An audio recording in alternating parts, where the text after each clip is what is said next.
මම ආරක්ෂක ලේකම්තුමාත් එක්ක කතා කරන මැදදී මාස 3ක් ඇතුළත මෙතන දර්ශනීය බුදු මැදුරක් මෙතන ප්‍රතියෝත්සව හදනවා. ඒක පොලිස් දෙපාර්තමේන්තුවෙන් අපි ආරක්ෂක ලේකම්තුමාගේ අනුග්‍රහය ගන්න.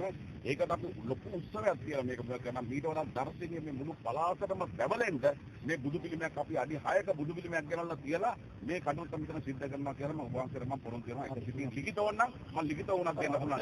අපිට ලිඛිතව අපිට මාස දෙකක් ඇතුළත මාස 3ක්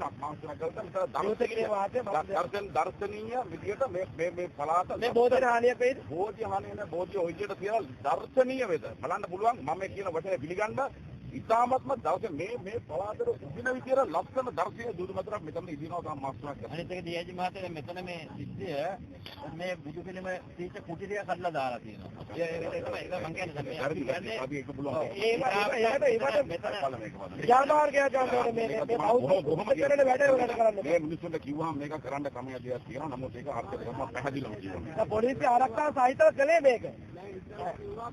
අපි හඳුනන්නේ නැහැ. මම පිළිගන්නවා කියන මාස 3ක් ඇතුළත මෙතන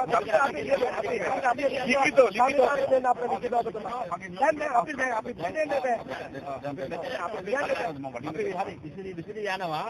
අපිට ලිඛිතව දුන්නාට පස්සේ අපිට විසිරි යනවා. අපි ආන්දරොත් එක්ක අපි සම්බන්ධීකරණය තියාගෙන අපි මේක හදමු කොහොමද දෙන්නේ කියලා. මම දැන්ටමත් බුදු පිළිමේ ඕඩර් කරලා ඉවරයි.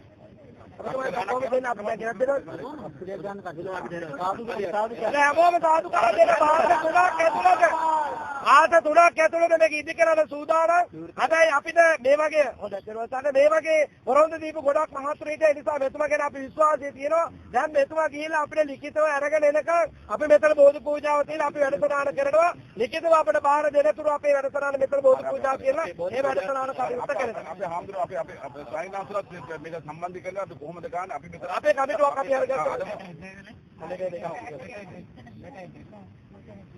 මම ලෙටර් එක දුන්නා වගේ තමයි අනුරාධපුරේ මම කතා කරන්නේ. මම මේක කරගෙන නැත්නම් මේ ආරක්ෂක ලේකම් ආරක්ෂක දැන් අපිට වෙලා තියෙන විශ්වාසයත් එක තියෙන ගාන විශ්වාසයක් අඟුල්ල වගේ දෙකක්. එයා පොඩ අපිට කමුල්ලේ වගේ අපිට විශ්වාසයක් තියෙන අඟුල්ලේ කතා කරලා ඔක්කොම ආවන කමුල්ල මම දන්නවා නෙවෙයි කියලා කිව්වා. නෙවෙයි කියලා. අපිට පොරොන්දු වගේ නෙවෙයි.